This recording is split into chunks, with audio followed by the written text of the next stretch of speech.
Bazarni Malanchonagar Ringkuya Amchayo Hek Mung Kevengai Basalekha Amchani Lukurok the Councillor Amchani Hek Nai Mani Bania Kleine Dilip Chauhan Thangnai Bishi Kabangma Romino O Bania Begadal Zak Tongo Hone Kok Shesha Lekha Borok Abo Shimia Binibus Hajagna Bithi Charoi Batharmani Bo Kok Tatal Hanai Chai Rekha Councillor Tai Amchani Lukurok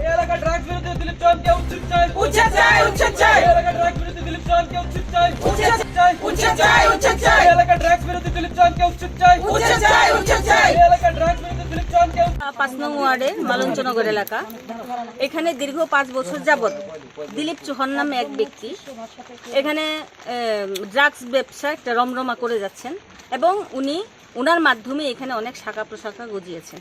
তো এলাকা থেকেই সবসময় আজকে 3 বছর যাবত এলাকা থেকে complain আছে যে উনাকে এই এলাকা থেকে উচ্ছেদ করার জন্য। তো সেই অনুযায়ী মহিলারা আমার কাছে পরপর অ্যাপ্লিকেশন দিয়েছেন, তো এনসিসি থানাতেও দিয়েছেন, ক্লাবেও দিয়েছেন। সেই অনুযায়ী ক্লাবেও আমরা মিটিং করেছি। তো কথা হচ্ছে গিয়ে এই এলাকাকে দূষিত করার পেছনে দিলীপ চৌহানের একটা বিশাল বড় হাত রয়েছে এবং উনি সরকারকে চ্যালেঞ্জ করে দীর্ঘদিন যাবত এই ব্যবসা করে যাচ্ছেন। হ্যাঁ, উনি প্রতিনিয়তই বলেন 1.5 বছর পর আর সরকারের ক্ষমতা থাকবে না। হ্যাঁ, উনার ব্যবসা নাকি কেউ বন্ধ করতে পারবে না, সরকার উনি পকেটে রাখেন। তো এই কথা শোনা মাত্রই এলাকার সব মহিলা এত খুব অশ্লীল ভাষায় গালিগালাজ, কালকে যে ভিডিওটা ওনারা করেছেন যে ওনার মেয়েকে নাকি এলাকার লোক বিষ খাইয়ে বা কাউন্সিলরের সাথে জড়িত আছে, এটা পুরাটাই মিথ্যে কথা, কারণ উপস্থিত এখানে পুলিশও ছিলেন। হ্যাঁ, তো এভাবে তারা যে কমপ্লেনটা করেছে মহিলারা সবাই মোটামুটি রাগান্বিত হয়ে, হ্যাঁ ড্রাগস ব্যবসার সাথে জড়িত আছে বলতে আছে, কিন্তু মুষ্টিমেয় 4-5 জন লোক এই ড্রাগস ব্যবসার সাথে জড়িত আছে, কিন্তু জড়িতরা ওনারই শাখা প্রশাখা, মেইন গুড়া উনি, মেইন গুড়া হচ্ছে উনি। তো ওনার উচ্ছেদ হলে আগামী দিনে দিলীপ স্যার কি কাজ করেন? কিছু করে না, কিন্তু আমি ওনাকে বারবারই বলেছি যে ওনার এই ব্যবসাটা ছেড়ে দিয়ে আমি ওনাকে একটা দোকান দিয়ে দেবো। উনি ওয়ার্ড অফিসের সামনে যাতে একটা টিফিনের দোকান খোলেন এবং টিফিনের দোকান খোলা মাত্রই বলা মাত্রই উনি এই কথা থেকে পিছিয়ে গেছেন, উনি টিফিনের দোকান দেবেন না। আমি পরপর 2 দিনই বলেছি যে এই ব্যবসাটা ছেড়ে দিয়ে উনি যাতে টিফিনের দোকান খোলেন। উনি রাজি নন।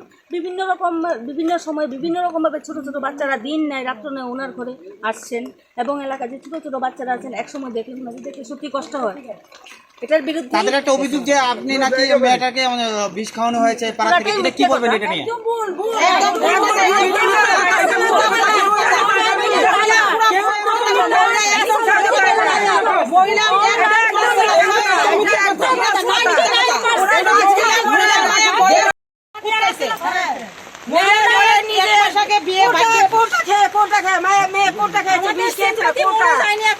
মেয়েকে আমরা পুড়িয়ে মারবো, বিষ খাইয়ে মারবো।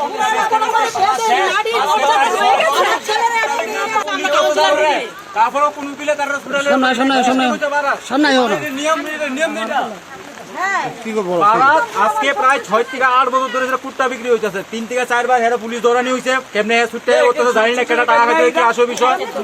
দুইবার এরা ক্লাবে নেওয়া হয়েছে, উচ্ছেদ করে দেওয়া প্রত্যেকবারে বাচ্চা টাকা পয়সা দিয়েছে। পাড়াটা কি এমনি চলবে? এই পাড়াতে কেউ আইতে চায় না, একটা ভদ্র মানুষ পাড়াতে ঢুকে না। উপরে গেলে সবাই কই নিজের পাড়া বলে শেষ, শুধু কুট্টা আর নেশা চলো রমরমাই আনে। দিলীপ চৌহান আর হের পুরো ফ্যামিলি, আর হেরার লোকে মারামারি করতে গেলে এরা দাও করার লয়ে বাইরো। আমরা তো দাও করার লয়ে মারামারি করলে জন্ম নিছি না, ঠিক আছে না? ইয়ানে শিক্ষিত বুলা মায়া সব আছে, কলেজে পড়ে জব করে অনেক লোক আছে, তারা তো দাও করার নিতে পারতো না। প্রশাসনের কাছে একটি দাবি, তারা উচ্ছেদ করতে হবে। আর কালকার যে ঘটনা কইতেছে এরা বৃষ্টি খাইছে পুরো ফল। পাড়া মহিলারা জোর হয়েছে, আইসে এনে কাউন্সিলর আসলো না, পাড়া মহিলারা আইসে হেরা ভিতরে গেট লাগাই রাখছে, কোনো কিছু করছে না, মুখ অশ্লীল গালাগালাজ করছে। তারপর জন্য হেরা গেছে গা, তারপরে হেরা নাটক শুরু করছে বিষ খাইব, বিষ খাই হসপিটাল হয়ে গেছে। কারণ তারা আজকে ক্লাবে মিটিং করে উচ্ছেদ করানোর কথা ছিল, এই লিগে তারা অ্যাক্টিং করছে, ভিকটিম কার্ড খেলছে, খেললে তারা এই নাটকটা করছে। আর ওখানে পাড়া মহিলার নামে বদনাম। এই যে এইসব চেহারা হেরা লাগতেছে আপনার কাছে, হেরা বিষ খাইব এই ছোট একটা মায়ারে তারা সর্বনাশ করে রেখে দিচ্ছে হেরা। আপনার কাছে দাবি, আমার প্রশাসনের কাছে এত দাবি, হেরার উড়ান পাড়ার থেকে পাড়া ধ্বংস শেষ, বাঁচতে না এতুর থেকে নিয়ে এতুর বুদ্ধি, ছেলে মেয়ে কেউ শান্তি নেই, সারাদিন গালি গালাজ। আপনারা তো ভদ্র পরিবেশে থাকেন, আপনারা একদিন আয়া এই পাড়ার সাইডটা দেন, আপনারা বুঝবেন কেমনি এই মানুষের পাড়ার লোকেরা সার্ভাইভ করতেছে। ওকে ওকে।